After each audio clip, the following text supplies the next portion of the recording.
Hi everyone! We've just recently been learning about the Mexican holiday Dia de los Muertos, or Days of the Dead. It is on November 1st and 2nd. That is when it is celebrated, very close to our holiday of Halloween. But both holidays are very, very different.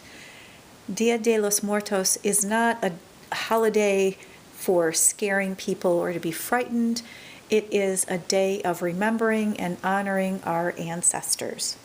One of the treats in Days of the Dead is sugar skulls, and I actually have one that was given to me from Mexico, and it's still in the wrapper, but this one isn't a sugar skull. This one is, it's a grain. It's called amaranth, but it is, here's the label.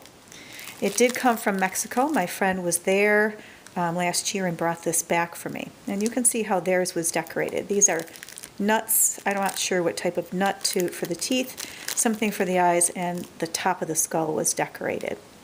I saved mine to show you. But we're going to make our own sugar skull, but before we get to that part, we have to create a background for our skull to rest on. And you're going to be getting a small paper plate and markers to use for decorating.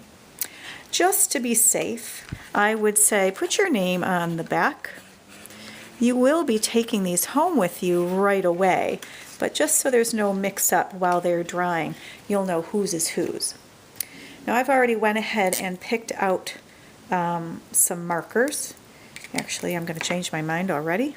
I'm going to start with this one here. And you're going to decorate this paper plate any way you'd like. The center, though, this is where the skull is going to be sitting. So I don't have to worry about coloring in there. But I'm going to take my marker and maybe go right around that circle. And you might have your own ideas on how to decorate yours. You do not have to do what I'm doing. I'm just getting you started on all this. And these markers that you're going to be using are brand new, so this is probably a great time to go over how to use the markers and what to do and what not to do. So these markers, Mr. Sketch, I like buying the scented ones because I like smelling them too. But when you're done, you want to make sure you click that cap on. But let's take this off for a minute, because you're going to notice that there's a couple different sides to this. There's this wide side, and then if you turn it here to use, there's the pointed side. These are called chisel tips, and you can get both a wide line and a thick line. Let me just show you on the back. So if I use just the point of the marker, I can get a nice skinny line.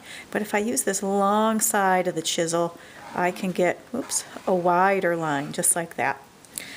The other thing you want to make sure is when you are using your markers, you're not pressing down hard, and don't take your marker and do this to make polka dots. All right, I think that's enough about marker use. Let's get back to decorating our plate that's going to be the background for our sugar skull. So there's these little indentations. I like using those to create a pattern.